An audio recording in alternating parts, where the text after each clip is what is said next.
नमस्कार दोस्तों, स्वागत है आपका उमंग एकेडमी A to Z में। आज हम बात करेंगे पर्यावरण अध्ययन एवं शिक्षा शास्त्र में बात करेंगे। मोस्टली शिक्षा शास्त्र में बात करेंगे चर्चा, परिचर्चा, प्रस्तुतिकरण और सामूहिक शिक्षण व्यवस्था से सीखना। ये एक टॉपिक का नाम है। आपका जो MP टेट है उसमें एक टॉपिक है। अपन इसमें बात करेंगे चर्चा, परिचर्चा क्या होता है, समूह शिक्षण क्या होता है, इसके बारे में बात करेंगे। आपसे रिक्वेस्ट है वीडियो में अंत तक बने रहना और चैनल को यदि अभी तक सब्सक्राइब नहीं किया तो उसको सब्सक्राइब ही कर लीजिए और वीडियो अच्छा लगता है तो लाइक ज़रूर कर दें। अपन इस वीडियो में देखेंगे कि चर्चा क्या होता है। चर्चा आप जानते हैं कि चर्चा एक व्यक्ति तो करेगा नहीं, कोई ना कोई समूह चाहिए होता है, कम से कम 2 व्यक्ति चाहिए होते हैं। परिचर्चा मतलब एक प्रकार से चर्चा ही होता है। प्रस्तुतिकरण होता है, यदि किसी बात को कहना है तो उसको किस प्रकार से व्यक्त करना है, किस प्रकार से प्रस्तुत करना है, ये होता है। समूह शिक्षण मतलब एक साथ सभी का शिक्षण कैसे करवाया जाता है, ये इसमें सीखना होता है। व्यवस्था कैसे की जाती है, ये सब इसमें देखेंगे। इसके लाभ क्या होते हैं, इसके उद्देश्य क्या होते हैं, इस पर आधारित जो प्रश्न होते हैं वो भी देखेंगे इसमें। आपको अंत तक बने रहना। सबसे पहले देखेंगे समूह परिचर्चा की कोई समान परिभाषा नहीं होती। यदि सामान्य परिभाषा की बात करें, सामान्य लिखा है, सामान्य परिभाषा नहीं होती। कैसा? सामान्य, ठीक है, सामान्य परिभाषा नहीं होती, ठीक है। जो समूह परिचर्चा होती है, यहाँ पर हर एक वर्ड जो होता है सबका लगभग मीनिंग सेम है। परिचर्चा होती है एक प्रकार से, परिचर्चा होती है मतलब चर्चा होती है। उसी प्रकार से यदि समूह शिक्षण की बात करें तो समूह शिक्षण जो होता है परिचर्चा के अंतर्गत ही आता है। प्रस्तुतिकरण भी होता है उसमें। तो जो समूह परिचर्चा होती है उसमें कोई सामान्य परिभाषा नहीं होती उसकी। कोई बोलते हैं कि ऐसी परिभाषा होती है समूह चर्चा हो जाएगी या फिर सामूहिक परिचर्चा हो जाएगी, ठीक है। इसको प्रजातांत्रिक व्यूहरचना माना जाता है क्योंकि इसमें छात्रों को ही अधिक क्रियाशील रहना पड़ता है। प्रश्न इसमें से यही पूछा जाता है सबसे ज़्यादा कि इसको कैसा शासन माना जाता है। तो इसको प्रजातांत्रिक माना जाता है। कैसा? प्रजातांत्रिक। प्रजातांत्रिक व्यूहरचना माना जाता है या फिर प्रजातांत्रिक शासन माना जाता है क्योंकि इसमें छात्रों को ही अधिक सक्रिय रहना पड़ता है या फिर क्रियाशील रहना पड़ता है। अब आपसे सीधा प्रश्न पूछा जाएगा कि जो परिचर्चा है उसमें कौन सक्रिय होता है सबसे ज़्यादा? शिक्षक होता है, छात्र होता है, दोनों होते हैं या फिर इनमें से कोई नहीं? तो सबसे ज़्यादा सक्रिय कौन होता है, क्रियाशील कौन होता है? वो होता है छात्र। इतने आपको याद रखना बस। शिक्षक केवल निरीक्षक तथा निर्देशक का कार्य करता है। जो शिक्षक होता है वो केवल निरीक्षक व निर्देशक का कार्य करता है। यदि किसी प्रकार का निर्देश देना है तो शिक्षक देगा और उसका निरीक्षण करना है तो कौन करेगा? शिक्षक करेगा। किस प्रकार से कार्य हो रहा है, किस प्रकार से तैयारी चल रही है, वो सब कौन देखेगा? शिक्षक देखेगा। यह सदैव छात्र केंद्रित होता है। या क्या है? सदैव कैसा होता है? छात्र केंद्रित होता है। ये जो चर्चा होती, परिचर्चा होती, समूह शिक्षण जो होता है, मुख्य रूप से यदि समूह शिक्षण की बात करूँ मैं तो जो समूह शिक्षण जो होता है वो कैसा होता है? छात्र केंद्रित होता है। पाठ्य पुस्तक भी छात्र केंद्रित बनाई जाती है। जो पाठ्य का जो आपका जो अधिगम होता है वो भी छात्र केंद्रित ही बनाया जाता है। तो ये आपको याद रखना है। मोस्टली जब भी आपको इस प्रकार से रहे, कोई सा भी टॉपिक रहे या फिर प्रश्न रहे शिक्षा शास्त्र में कि ये किस पर आधारित है, तो ज़्यादातर जो विधियाँ होंगी, ज़्यादातर जो शिक्षण होंगे, ज़्यादातर अधिगम होगा वो सब छात्र केंद्रित रहेगा। हर एक जगह पर नहीं है लेकिन कहीं कहीं पर क्या है? शिक्षक केंद्रित भी है। जैसे व्याख्या विधि की बात कर लो आप। अब बात करेंगे परिचर्चा का स्वरूप कैसा होता है। परिचर्चा जो होती है इसका स्वरूप कैसा होता है और किस प्रकार से इस पर प्रश्न बन सकते हैं। परिचर्चा का स्वरूप कैसा होना चाहिए? सामूहिक वाद विवाद के 2 रूप होते हैं, एक तो औपचारिक तथा अनौपचारिक। जो भी परिचर्चा होती है उसमें सामूहिक रूप से यदि वाद विवाद हुआ तो 2 प्रकार से हो सकते हैं। एक तो औपचारिक होता है, एक होता है अनौपचारिक। औपचारिक आप जानते हैं कि किसी न किसी प्रकार से कानूनी कार्रवाई होती है। कई बार यदि आप कंपनी में देखते हैं तो बोलते हैं हम सीधे सीधे कागज़ की लड़ाई लड़ेंगे, कोर्ट में लेके जाएंगे। तो औपचारिक आप जानते हैं कि जो औपचारिक होते हैं जो एक कानूनी तौर पे, जो कि सामाजिक दृष्टि से सभी के सही है। अनौपचारिक वो होता है जैसे घर परिवार में हो जाते हैं, जैसे दोस्ती यारी में बोलते हैं चल भाई चलना है कहीं। इस प्रकार के जो शब्द होते हैं वो क्या होते हैं? अनौपचारिक होते हैं। लेकिन यदि औपचारिक की बात करें तो क्या होता है? आप चलेंगे क्या साथ में? आप मेरे साथ चलिएगा, आपको ये काम करना है, क्या आप कर सकते हैं? इस प्रकार से औपचारिक मतलब एक संस्कारी, मतलब जो सभ्य भाषा होती है वो होती है। अनौपचारिक भाषा जो होती है वो दोस्ती यारी में बोली जाती है। कार्यक्रम को पहले से बनाया जाता है, इसमें विशेष नियमों का अनुसरण किया जाता है। जो भी परिचर्चा होती है उसका कार्यक्रम आपको कब परिचर्चा रखनी है, कब होगी चर्चा, कब समूह शिक्षण होगा, उसका पहले से क्या है? कार्यक्रम बनाया जाता है और विशेष नियमों का अनुसरण भी किया जाता है। सामूहिक वाद विवाद किसी शैक्षणिक समस्या तथा पाठ्यक्रम संबंधी समस्या पर आयोजित किया जाता है। जो भी सामूहिक शिक्षण होता है, सामूहिक वाद विवाद होता है, वो किसी शैक्षणिक समस्या, कोई सी भी समस्या हो सकती है शिक्षण से संबंधित, पाठ्य पुस्तक पाठ्यक्रम संबंधित समस्या हो सकती है, किसी प्रकार से पाठ में कोई चैप्टर नहीं है या फिर कोई एक्स्ट्रा है, वो सब इसमें देखा जाता है। तो यहाँ से आप देख सकते हैं जो परिचर्चा का जो स्वरूप होना चाहिए वो कैसा होना चाहिए। जो समस्या होती है, शैक्षणिक समस्या, पाठ्यक्रम संबंधित समस्या हो जाती है, इन सब से युक्त होना चाहिए। उन समस्याओं का समाधान भी होना चाहिए, सामूहिक वाद विवाद। ठीक है। इसमें छात्रों के प्रश्नों तथा उत्तरों को ही महत्व दिया जाता है। अ वेरी इंपॉर्टेंट पॉइंट है ये कि इसमें क्या होता है, छात्रों के प्रश्नों और उत्तरों को ही महत्व दिया जाता है। शिक्षक तो सिर्फ निर्देशक रहता है या फिर निरीक्षक रहता है, लेकिन इसमें जो छात्र होते हैं उनके ही प्रश्न होते हैं, उनके उत्तर को ही महत्व दिया जाता है।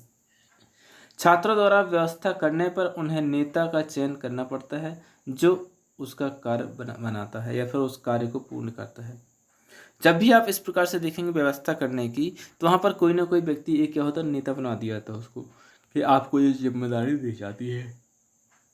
तो इस प्रकार से जो नेता होता है, नेता का चयन करना पड़ता है जो भी छात्र होते हैं, क्योंकि व्यवस्था करना है तो कोई ना कोई एक जन को तो जिम्मेदारी देंगे। तो क्या करते हैं, नेता का चयन करना पड़ता है जो उसका कार्यक्रम बनाता है। परिचर्चा के सिद्धांत क्या है, किस आधार पर जो होती है परिचर्चा, किस आधार पर की जाती है। तो परिचर्चा के कुछ सिद्धांत यहाँ पर। पहला जो है, परिचर्चा सक्रियता तथा मौलिकता के विकास को अवसर देती है। सक्रियता मतलब एक्टिविटी जो होती है, मौलिकता मतलब बहुत ही ज़रूरी होती है, बहुत रेयर नहीं होता कि सभी को हो, जो स्पेशल होता है, ज़रूरत होती है जहाँ पर, उसको विकास करने के अवसर देती है। प्रत्येक छात्र को प्रश्न पूछने तथा उत्तर देने का समान अधिकार होता है। जो परिचर्चा होती है, ऐसा नहीं कि यदि 10 छात्र हैं, 5 शिक्षक या फिर 1 शिक्षक है तो किसी एक छात्र को ही प्रश्न पूछने का अवसर मिले। सभी के सभी छात्रों को क्या है, जो भी उस ग्रुप में होंगे, समूह शिक्षण में होंगे, उनको क्या करना पड़ेगा, प्रश्न पूछने का अवसर मिलेगा और साथ ही साथ उत्तर देने का भी अवसर समान रूप से मिलेगा। विशेष दाना समान रूप से मिलेगा ये अधिकार। सामाजिक तथा मनोवैज्ञानिक सिद्धांत को महत्व दिया जाता है। सामाजिक सिद्धांत जो होता है, मनोवैज्ञानिक सिद्धांत, इसको भी महत्व दिया जाता है। प्रजातांत्रिक सिद्धांतों का अनुसरण किया जाता है। दोस्तों, इस प्रकार का प्रश्न पूछा जा चुका है, जो प्रजातांत्रिक सिद्धांतों का अनुसरण किया जाता है। अब बात करें समूह शिक्षण, परिचर्चा, वाद विवाद की प्रमुख विशेषताएं क्या होती हैं। समूह शिक्षण ही वही है, परिचर्चा भी वही, चर्चा ही वही है, वाद विवाद भी वही है। तो इसकी विशेषताएं क्या होती हैं, किस प्रकार से इसमें से प्रश्न बन सकते हैं। इसमें आलोचना के लिए अधिक अवसर होता है। यदि आपको किसी प्रकार से आलोचना करती है, किसी सब्जेक्ट के प्रति, किसी मेथड के प्रति, तो आपको अवसर दिया जाता है। समस्या समाधान के लिए व्यापक आयामों के प्रयोग का अवसर दिया जाता है। जो भी समस्या होती है उसको किस प्रकार से निपटाया जाए, इसके लिए काफ़ी समय तक का अवसर दिया जाता है।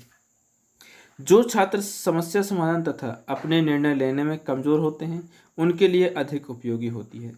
देखो, जब 10 छात्र एक साथ बैठेंगे समूह शिक्षण में, तो 10 में से कुछ छात्र ऐसे होते हैं जो स्वयं के निर्णय नहीं ले पाते, लेकिन वो जब बाकी के 8 छात्र होते हैं उनके साथ में जोड़ते हैं, बैठते हैं, बातचीत करते हैं, समूह शिक्षण करते हैं, तो उनके पास जो है ना वो योग्यता वो आ जाती है, ऑटोमेटिकली वो सीख ही जाते हैं साथ में रहते रहते। तो कमज़ोर होते हैं, लेकिन क्योंकि उनके पास वो क्षमता नहीं है, लेकिन उपयोगी सबसे ज़्यादा उन्हीं के लिए, क्योंकि वो इससे सीख सकते हैं। सामूहिक वाद विवाद छात्रों की अभिवृत्तियों के विकास के लिए अधिक उपयोगी है। जो छात्र है उसकी किस प्रकार की अभिवृत्ति होगी, उसके लिए क्या होते हैं, अधिक विकासशील होने के लिए उपयोगी है। क्या समूह की वाद विवाद है, सामूहिक चर्चा या परिचर्चा। इसकी सहायता से छात्रों की सृजनात्मक क्षमताओं का विकास किया जाता है। जो सृजनात्मक क्षमता है उसका विकास किया जाता है। समस्या के लिए समाधान खोजने में अपने निर्णय शक्ति का प्रयोग करते हैं। देखो, किसी प्रकार की यदि समस्या होगी तो बालक जो होंगे वो अपने स्वयं के निर्णय लेंगे, उसमें स्वयं की शक्ति लगाएंगे उसके निर्णय लेने में भी भिन्न आयामों का प्रयोग करते हैं, विभिन्न प्रकार के आयामों का प्रयोग करते हैं। तो ये तो हुआ थ्योरी सेक्शन। अब इसके प्रश्न देख लेते हैं, कुछ प्रश्न किस प्रकार से पूछे जाते हैं। अब यहाँ पर अपन देखेंगे कुछ प्रश्न जो कि इस टॉपिक की दृष्टि से बहुत महत्वपूर्ण है और पूछे जाते हैं इस प्रकार से। परिचर्चा के संबंध में कौन सा कथन असत्य है। परिचर्चा के बारे में अभी आपने देखा, उसके संबंध में कौन सा असत्य है। यानी परिचर्चा की जो है एक प्रकार से विशेषता है। परिचर्चा सक्रियता तथा मौलिकता के विकास को अवसर देती है क्या देती है? हाँ बिल्कुल देती है। यह प्रजातांत्रिक सिद्धांतों का अनुसरण करती है। क्या यह प्रजातांत्रिक मतलब होता है कि सभी को महत्व दिया जाता है, तो हाँ जी करती है बिल्कुल। इसमें सामाजिक व मनोवैज्ञानिक सिद्धांतों को महत्व नहीं दिया जाता है। इसमें आलोचना के लिए अधिक अवसर होते हैं। तो दोस्तों इसका क्या होना चाहिए? आलोचना के लिए अधिक अवसर होते हैं। लेकिन जो तीसरा ऑप्शन है सामाजिक व मनोवैज्ञानिक सिद्धांत को महत्व नहीं दिया जाता, ये ऐसा नहीं हो सकता। तो इसका जो गलत उत्तर देखना था आपका, असत्य छांटना था, तो इसका तीसरा जो होगा सही हो जाएगा पहले क्वेश्चन का। नेक्स्ट क्वेश्चन देखते हैं। पर्यावरण विषय की शिक्षण प्रणाली को प्रभावशाली बनाने में निम्न में किसका महत्वपूर्ण योगदान होता है? किसका होता है? प्रयोग प्रदर्शन विधि का, या फिर प्रयोगात्मक कार्य का, प्रयोगशाला विधि का, या फिर प्रयोगिक विधि का। तो क्या होना चाहिए इसका सही उत्तर? इसका सही उत्तर हो जाएगा दूसरा, प्रयोगात्मक कार्य। प्रयोगात्मक कार्य जो होता है महत्वपूर्ण योगदान होता है प्रयोगात्मक कार्य का। नेक्स्ट क्वेश्चन दिया है, विचार विमर्श करना निम्नलिखित में से किन सिद्धांतों पर आधारित है? जो भी विचार विमर्श करते हैं, सामूहिक चर्चा करते हैं, सामूहिक शिक्षण करते हैं, तो निम्नलिखित किस सिद्धांत के अंतर्गत आधार है, फिर किस सिद्धांत पर आधारित है? पूंजीवादी सिद्धांतों पर, लोकतांत्रिक सिद्धांतों पर, साम्यवादी सिद्धांत पर, या फिर मार्क्सवादी सिद्धांतों पर? तो ये जो विचार विमर्श करना किस सिद्धांत पर आधारित है? लोकतांत्रिक सिद्धांतों पर। कैसे? लोकतांत्रिक सिद्धांतों पर। क्यों? क्योंकि इसमें सभी बालकों को महत्व दिया जाता है। ठीक है, तो इसका दूसरा ऑप्शन सही हो जाएगा। नेक्स्ट क्वेश्चन है, परियोजना के निर्माण में किसकी भूमिका मार्गदर्शक, सहयोगी तथा दोस्त के समान होती है? यदि आप एक परियोजना का निर्माण कर रहे हैं तो ऐसा कौन सा व्यक्ति है जिसकी जो आपकी भूमिका है आपके लाइफ में वो एक मार्गदर्शक की हो, सहयोगी की हो तथा दोस्त के समान होती हो? कौन है? पिता है, माता है, शिक्षक है, भाई है? इसका सही उत्तर क्या होगा? तीसरा होगा।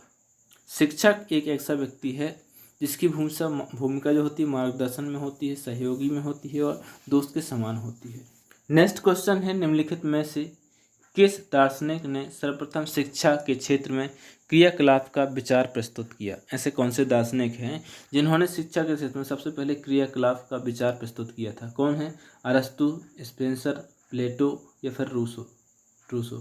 तो कौन है? इसका सही उत्तर हो जाएगा चौथा, रूसो। परियोजना विधि का जन्मदाता किसे कहा जाता है? परियोजना विधि आपने सब पढ़ चुके हैं विधियों के बारे में, तो परियोजना विधि के जनक कौन कहे जाते हैं?